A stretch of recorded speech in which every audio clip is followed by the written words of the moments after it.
Yes, good afternoon to you. Mr. Speaker, it's my distinct honor to start this debate on the government's throne speech, and I look forward to the contributions to be made by all.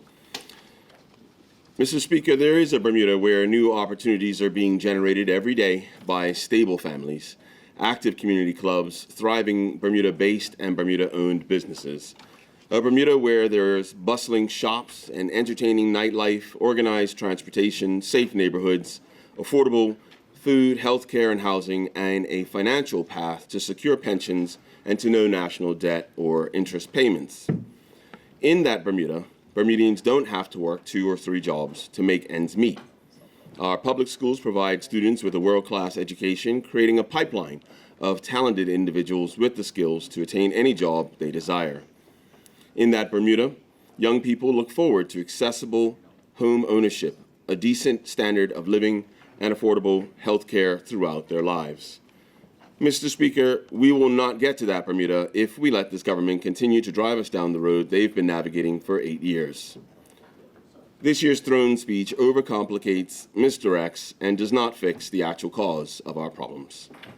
The Premier likes to say, promises made, promises kept. Take a quick look around at our families, our jobs, our pay, our buildings, our roads, our communities, and everywhere else. These things tell us that those promises were broken. It's time for an election. The One Bermuda Alliance can fix this. Mr. Speaker, we're calling for an election. Mr. Speaker, Bermuda is very dependent on what happens in other parts of the world. As the saying goes, if the United States sneezes, we catch a cold. The election of a new president in the United States, the world's only superpower, and on whom we are entirely dependent, clearly indicates a very new direction of travel for that country. The president-elect said he's looking at reducing the U.S. corporate income tax to the same level as Bermuda. This could directly impact the government's projected revenues from the newly introduced corporate tax. Should the president implement the tariffs he promised during his election campaign, the inflationary pressures will increase the already high cost of living in Bermuda. Further, global advances in technology and labor shifts continue to reduce the need for jobs in Bermuda. The United Kingdom, responsible for our defense and diplomatic relationships, as well as the home of growing numbers of Bermudians fleeing our economy, just had an election. That new government is grappling with new ideas and a shortage of funds to execute them. If the U.S. is eyeing our financial potential, it's not hard to imagine the United Kingdom doing something similar. Further afield, we've seen the enlarging of the Israel-Hamas conflict, drawing in Iran and the United States, and expanding the battlefield all the way from Lebanon to Yemen. This could easily affect fuel prices. The war in Ukraine, a major center for wheat and agricultural products, now involves the heavily sanctioned and global pariah, North Korea. This could easily affect food prices. Mr. Speaker, we are already living through dramatically high prices of food, energy, and housing in Bermuda. These global events can easily increase all those prices. There is a global pushback against these risks. The United Nations will attempt to tackle some of these issues in Santiago, Chile in December 2025. Global trade will continue to be challenged by the U.S.-China contest, while the European Union tries to survive the rising authoritarianism that plunged that region into war in the early 20th century. The G20 and G7 will meet, as will the World Economic Forum in Davos, Switzerland. But cybersecurity already challenges even the richest countries, and we have yet to deal with our own breach that disabled the government. Closer to home, we'll be adjusting to a new governor while the UK Parliament continues to explore ways to modify our Constitution. This government last year reiterated its intention to adjust the Constitution of Bermuda, though was conspicuously silent on the subject this year. Navigating these risks requires the focus and discipline our government has yet to demonstrate. Mr. Speaker, a government's first priority is to preserve and enhance the well-being of Bermuda and Bermudians. Given the state of the island, it's clear that this government got distracted and committed itself to other matters. Otherwise, it did all this intentionally, and that is too horrifying to imagine. Instead of dealing with disaster after disaster, The government has let our families be scattered across the globe while our savings dwindled and our paychecks paid for less and less things in Bermuda. Promises made by this government have been broken by this government. The OBA can fix them. It's time for an election. Recent by-elections have shown that most Bermudians want to move past this government.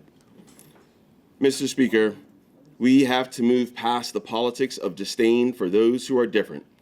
Year after year, we've been told how much we are valued by this government. Cabinet ministers have said they don't need our vote and are confused why anyone who disagrees with them would bother to speak, since they will do the opposite of whatever is stated. The government has made it clear it sees the world as split between us and them should either go away or not speak. Them should pay taxes and let the us receive, especially to make up for the past. Mr. Speaker, it's clear spending time on that battle has distracted the government from providing for and protecting Bermuda. The government spent 8 valuable years letting this island slip into this state. This government had multiple opportunities to change course and chose not to. For years, the government reduced the budget for maintaining and upgrading roads. For years, the budget and manpower for those who police those roads shrunk. The less money and time we invested in these issues, the faster they deteriorated. The buildings that have trees jutting out them started as buildings that needed only a lick of paint. Roads that now feel like a ride at Coney Island started as cracks and chips in the asphalt, or were perfectly fine until ripped up and slapped back together with neither care nor diligence. What started as a few patches of grass have become overgrown sidewalks, forcing walkers to share the road with cars and bikes racing by. The absent roads policing started as a few vacancies in the police service. All this is now a disaster. Too many authorities told us it's okay not to do anything about those buildings that needed paint. Too many authorities told us it's okay to not do anything about the cracked and chipped roads. Too many authorities told us it's okay to not do anything about the grass growing on the footpaths. It's okay when the police reported there's fewer and fewer of them. It's okay when our kids told us they didn't have a teacher in class. It's okay, and you don't need to do anything about it, Mr. and Mrs. Government. These aren't big deals, it's all minor. Promises were made, promises have been broken. The OBA can fix it. It's time for an election. Mr. Speaker, how do we explain the number of derelict buildings? They didn't appear to look like this overnight. They were falling down for years, with trees growing out of them years before that. How about $3.5 billion in debt with $125 million in interest payments a year? That could pave all our roads in 1 year. Again, that didn't happen this morning. How many piles of illegally dumped trash, family houses with plywood over the windows, unusable sidewalks, closed businesses, and violence increasing every year? None of this happened overnight. A distracted government can't hold people in authority accountable. How many government members to this day would rather blame the wrongs of the past than accept the conditions of the present? How many of them shrugged when the parliamentary calendar was manipulated to remove the throne speech? Integrity and accountability are key. It's a damning indictment when it's clear the governing party got access to our personal details, which we did not share with them. Bermuda is dying by 1,000 cuts, each one explained away or ignored. Promises made, promises broken. The OBA can fix it. It's time for an election. Mr. Speaker, conduct on Bermuda's roads has become unsustainable, encouraging the undisciplined amongst us to drive without care. Our standards have slipped across the island. The kind of conduct that gets a fender bender in Bermuda ends with death on the German Autobahn. There is a universal standard of skilled driving that we must reestablish in Bermuda. We have to be okay with no notifications for drunk driving checkpoints. We have to obey the speed limit and road signs. We have to pay attention to the roads while driving. That's the standard in other countries where we'd like to drive. Bermuda has promised addressing this for years. The government has promised addressing this for years. Promises made, promises broken. The OBA can fix it. It's time for an election. Mr. Speaker, The first step to rebuilding Bermuda is overcoming the greatest challenge this government left us, the general sense of powerlessness, which is rotted into apathy and cynicism. We've been fed a steady diet of be quiet, do as you're told. For so long, some of us actually believe that's how to get by in Bermuda now. We've been fed, you don't deserve a voice, so we believe we shouldn't speak. We've turned our attention away from the civic participation, or should I say, been pushed away. And we are so far from having participated in civic discourse and politics, many of us forgot that it is both a right and a duty. Some of us actually believe, and get this, white people don't belong in politics. Some of us believe that elections don't matter. Some of us have surrendered our hard-won rights. Some of us actually believe that Bermuda is so feeble, so weak, and so lost that we can't change out the government. Significant numbers of us no longer believe that politics is for decent civil exchanges of ideas and the prompt resolution of problems in the community. Mr. Speaker, U.S. President Bill Clinton's Labor Secretary Robert Rice recently said, and I quote, "If we allow ourselves to fall into fatalism or wallow in disappointment or become resigned to what is rather than what should be, we will lose the long game. The greatest enemy of positive social change is cynicism about what can be changed." Bermuda now has a fantastic opportunity at this historic inflection point. We can continue down the road we've been traveling for 20 plus years, or we can navigate in a new direction. That's what happens when we unite, not against an imagined enemy, but against our common problems. Mr. Speaker, a Roman Stoic philosopher, Seneca, once said, "If one does not know to which port one is sailing, no wind is favorable." What is the destination of the good ship Bermuda?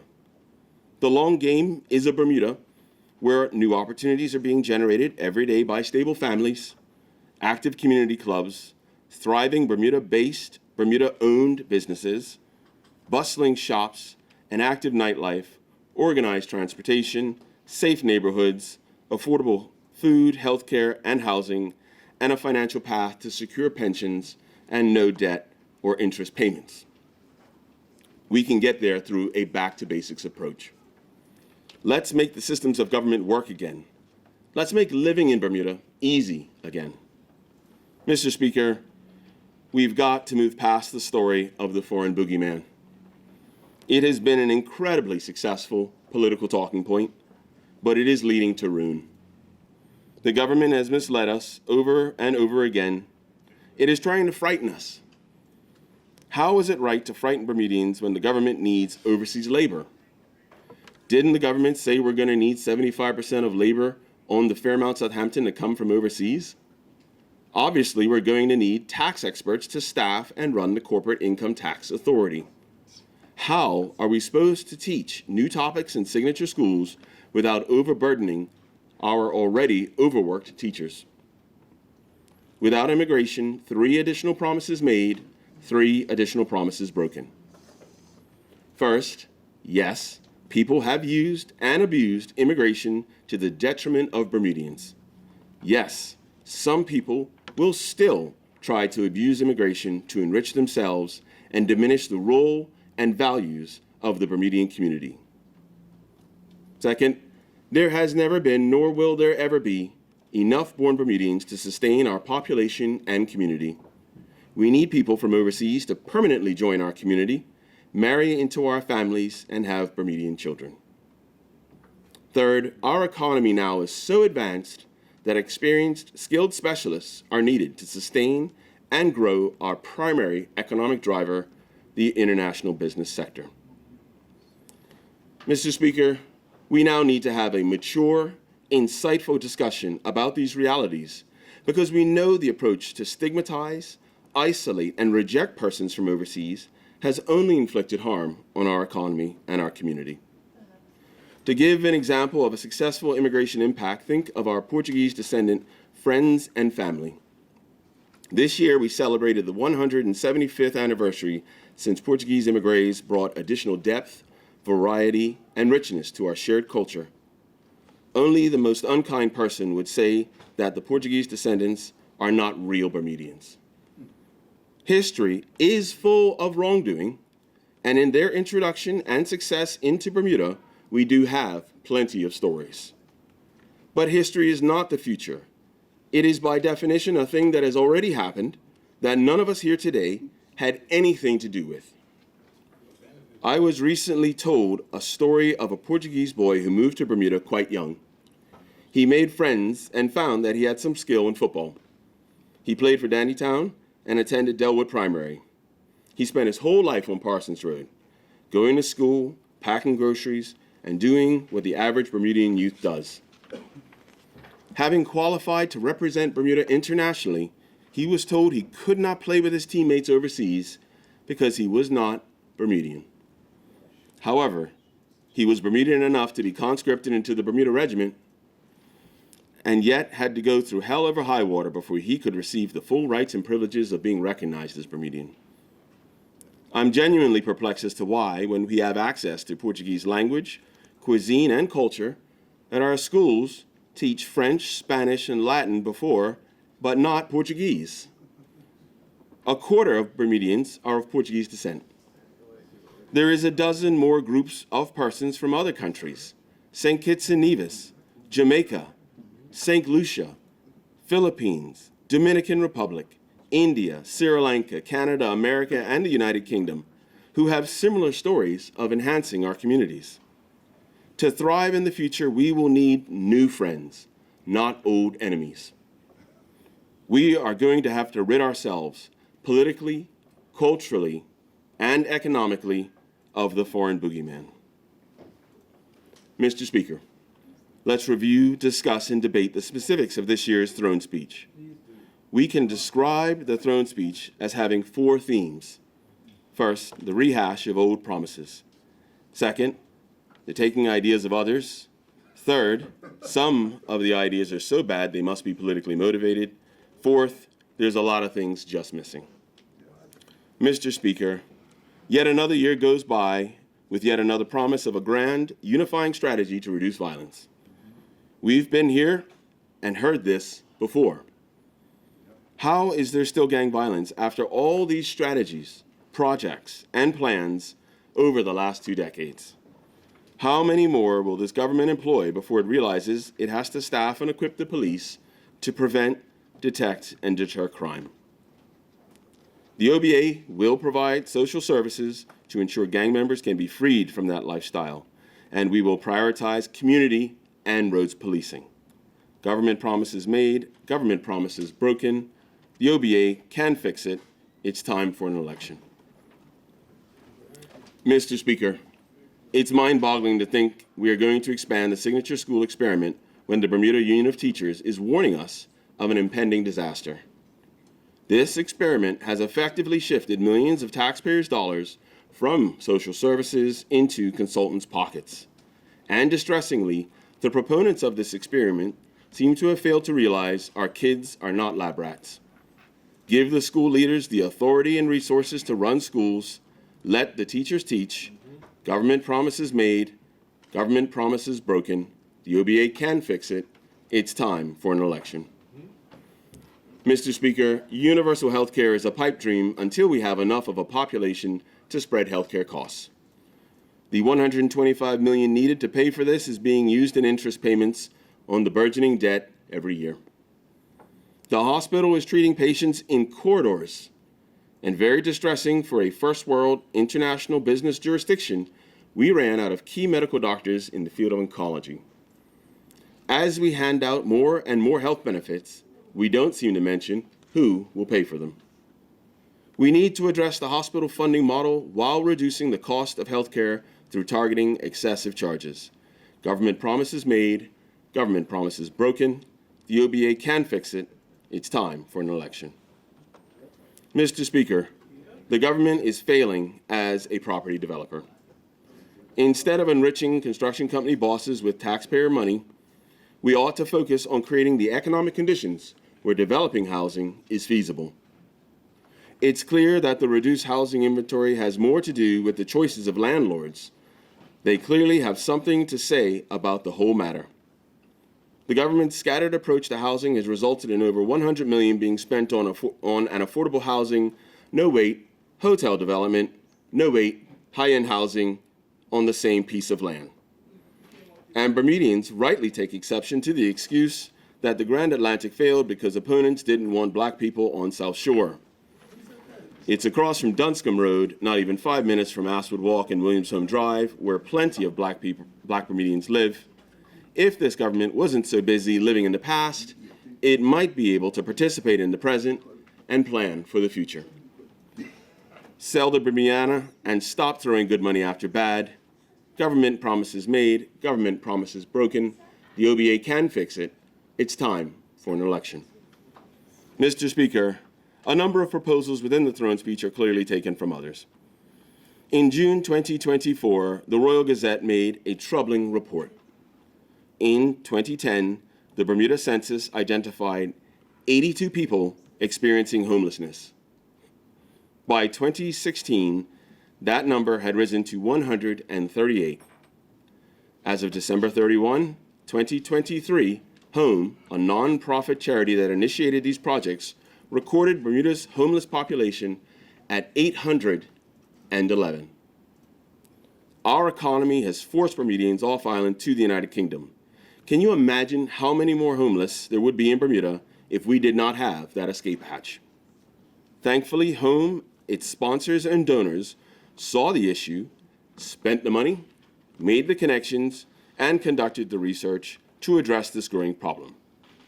Government thankfully did not get in their way, but that's very different from doing the work yourself.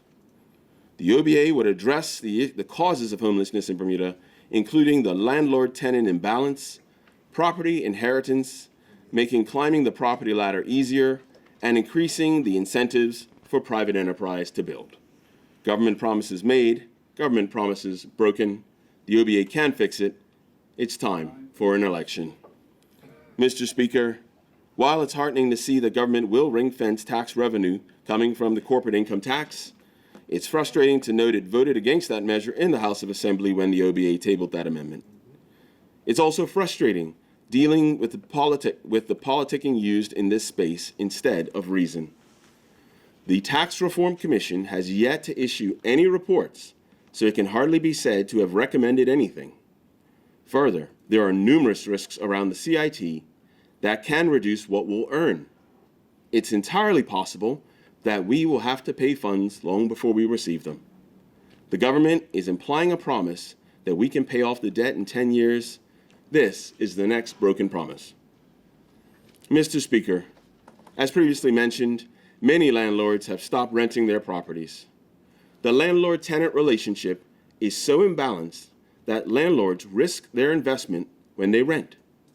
This has removed substantial housing stock from the market. We see in the news and courts where landlords do rent, they get burnt if the tenant turns out to be taking advantage. We identified this issue and raised it at our town halls and on our platform. We appreciate the compliment of co-opting Bermuda OBA ideas, but there are pieces this government is missing. There are myriad reasons landlords don't want to rent, including the legal process, fees, and regulatory pressures. If we really want to increase housing stocks and keep rents affordable, we have to address these issues. Mr. Speaker, it is galling to see that this government is playing games with St. David's again.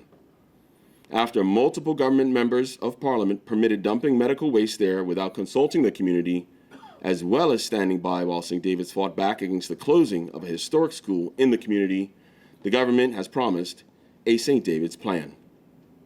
This seems awfully convenient, as it takes place after the OBA candidate for St. David's, Maurice Foley, with no government assistance or official position, launched multiple projects to reinforce his community and start the long road to acknowledging St. David's as a full, proper historical treasure unique in all Bermuda.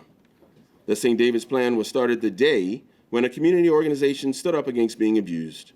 The OBA will finish that fight by giving St. David's its own parish and ascertain how the organization can manage its own land. Mr. Speaker, the same can be said of cheering the adoption of United Nations Convention or of finally paying attention to youth mental health only after a non-government independent doctoral student organized multiple public events on the issue. Like Masterworks' adoption and restoration of the historic superintendent's building in the Botanical Gardens, the government willfully ignores an issue, waits for others to address it, and then holds a press conference to take credit. Mr. Speaker, some of the ideas in the throne speech are so bad, they must be politically motivated, or solely politically motivated. The government seeks to reduce the powers and authorities of the Office of Project Management and Procurement. Streamlining the code of practice sounds admirable, but there are already myriad exemptions and loopholes which can render the code useless. It's difficult to see how getting less oversight and transparency in a government notoriously comfortable with the sleight of hand and pushing the edge of credulity will improve anything. OPMP's powers shouldn't be reduced. They should be audited. Let the facts tell us what needs to be fixed, not our interests. Mr. Speaker, as previously mentioned, the Tax Reform Committee has yet to issue its report. And yet this government continues to make statements relating to its findings and recommendations. The committee members could not be blamed if they resign because of the pigeonholing of their already difficult work. This government could do well to remember that the committee is not its servant, but its colleague. Please stop using them to justify the decisions of this government before they can present their findings. The OBA will leave the Tax Commission and all similar groups alone to get the job done by a certain date. We will not paint them into a corner by making public announcements about their work. Mr. Speaker, equally, the government says that the 2023 cyber attack has driven a number of actions. Yet, it is entirely unwilling to share the report into the incident with Parliament, and the Joint Select Committee has not yet been given a chance to undertake the work assigned to it by this Honourable House. The government has not informed Bermudians and residents what, if anything, was stolen, to what extent, or what we can do to protect ourselves. The government is clearly executing its own agenda without public scrutiny whatsoever. It seems to be borrowing from the Winston Churchill playbook, where he said, "Never let a good crisis go to waste." If the OBA was to act before the Joint Select Committee could finish its work, we would publish the necessary reports that influence those decisions. Only where demonstrably necessary would we redact portions of those reports. That information is the natural property of the public. Mr. Speaker, easing seniors' ability to work is a powerful pivot from the sad underlying fact that seniors have to work. Despite the multiple accolades the government gives itself for astute financial stewardship and economic management, the fact that seniors must work to sustain themselves is an indictment on itself. They must work because they must pay for food. They must work to pay for health care. They must work to secure their housing. In other countries, pensions pay for these expenses. Pivoting away from this fact is further proof that this government is aware of its failed obligations to the seniors of Bermuda. The OBA would expand social programs to reduce the need to work while seriously addressing the key drivers increasing the cost of living for seniors especially. We will also enable our older citizens to live independently with easier access to health and social services within their communities. Our seniors can't wait 4 more years. We definitely need an election. Mr. Speaker, we hope this government will refrain from continuing its assault on transparency and accountability by amending the Public Access to Information. While at the point of drafting, they had not made clear their specific actions, previous public statements did indicate this government was not enthused or supportive of the public access to government information. You shouldn't need a privacy commissioner to force the government to release your information to you. The OBA would launch a comprehensive open data portal where government financial records, meeting minutes, and performance reports are publicly accessible. This will reduce the amount of information which is accessible only via the public access to information requests. Mr. Speaker, the overly complicated and outdated legislative immigration framework continues to enable the government's anti-foreigner policy. This government continues to say that we have an aging demographic and we need more people, while doing everything it can to reduce the amount of non-born Bermudians. At some point, the government must concede that Bermudians can be made by paper as well as by birth. And until they make that turn, all Bermudians will continue to suffer as our population dwindles under the weight of our increasing financial obligations. The OBA would restart immigration consultation aimed at identifying and eliminating the risks that immigration poses to born Bermudians. This especially includes significantly increasing the quality of education to prepare students for the best jobs in trade and services in Bermuda.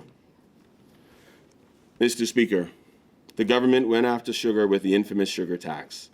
Now it's going after trans fats. No rational person would disagree with the scientific evidence of the link between trans fat and heart disease, or I should say trans fats and heart disease, stroke, and other life-threatening conditions. The problem is that we have yet to see any evidence that this government has fulfilled its promises in using the sugar tax revenue. Bermuda has no faith that a new health intervention will end in success. The OBA will collaborate with healthcare professionals and payers to deliver efficient and effective care with streamlined administrative processes to produce favorable health outcomes, including targeting a reduction in chronic illness. But our first priority will be to axe the sugar tax. Shortly after that, you can expect us to axe the Airbnb tax.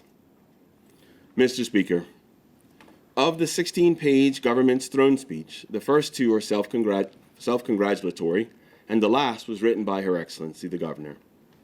In the 12 intervening pages, the government attempts to convince us that they have many ideas. We've addressed some notions at length, but we should address what was missing.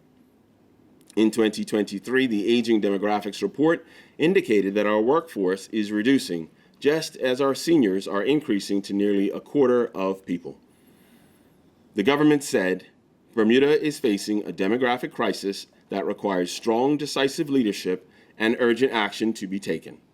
The government said it will aggressively implement initiatives to increase Bermuda's working population. The only action they've taken is them saying we need more working population, but let's be scared of those that come from overseas. How will we get the people from overseas to volunteer in our schools and charities, keep our clubs open by joining, coaching, starting charities of their own, etc.? Given the crisis, its urgency, and government's commitment to aggressively attend to it, I'm shocked to see no mention of it in the throne speech. Undoubtedly, it is a genuine crisis and incredibly difficult to resolve given the government's stance on non-born Bermudians. But this is a crisis of the government's making, having implemented disastrous immigration policies over the last 20 years. We definitely need an election to address the issue.